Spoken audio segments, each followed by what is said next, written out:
If you guys want to transform your front yard, our picket fence is the perfect solution for you. Simple and easy install. We're gonna run you today through the whole process, start till finish, and you see how easy it is. Step 1, determine your fence line.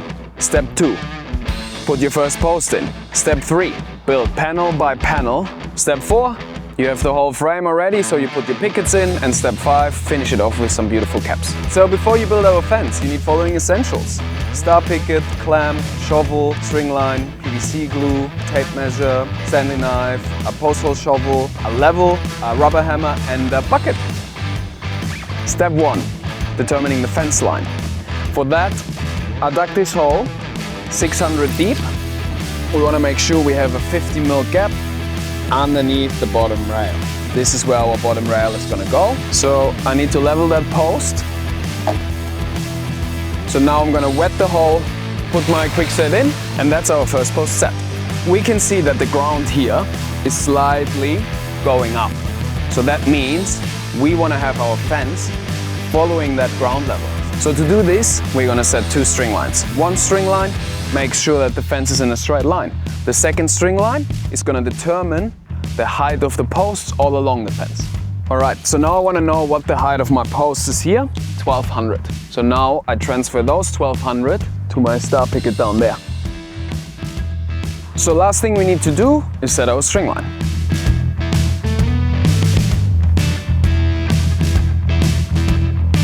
Wrap it around.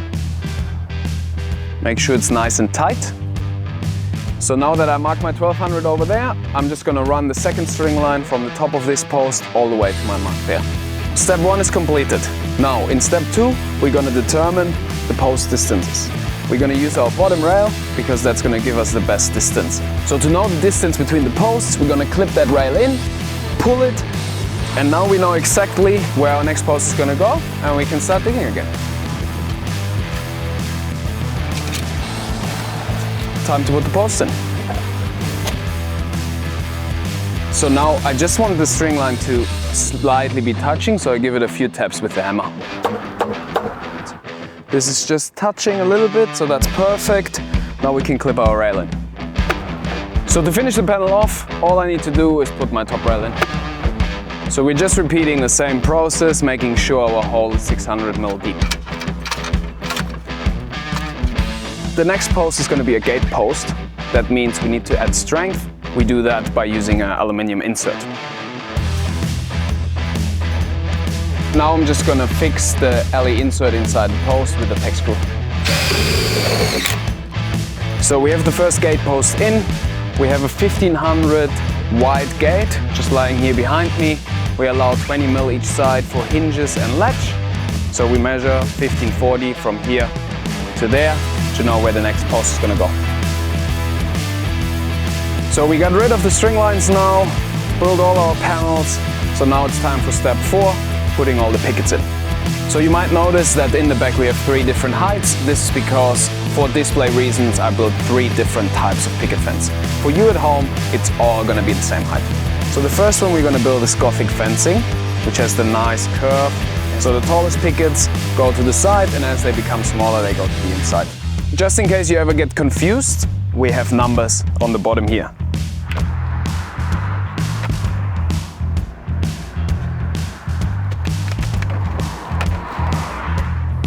So we've done our Gothic fencing, our New English fencing, and now we're going to do the final one, modern fencing. The only difference is we take our pickets, put them up and down. And this brings us to step number 5, putting on the caps. We just glue it inside here and then put it on. And that's it. We have 3 different caps: Gothic, New England, and flat caps. So if you decided to go for a gate, there's an extra step for you. We're going to put the hinges on the gate first and then hang it on the gate post.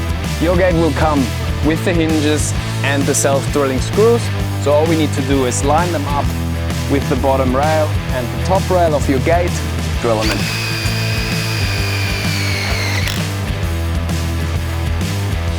So what I'm going to do now is I'm going to line up my gate with the gate post and then drill in the hinges on the gate post. You can adjust the gap between your gate and the gate post by using a spanner. So the process in attaching the latch, very similar, self-drilling screws. We just put it on the gate first and then install the catcher afterwards. So now we do a trial run to determine where the catcher is going to sit.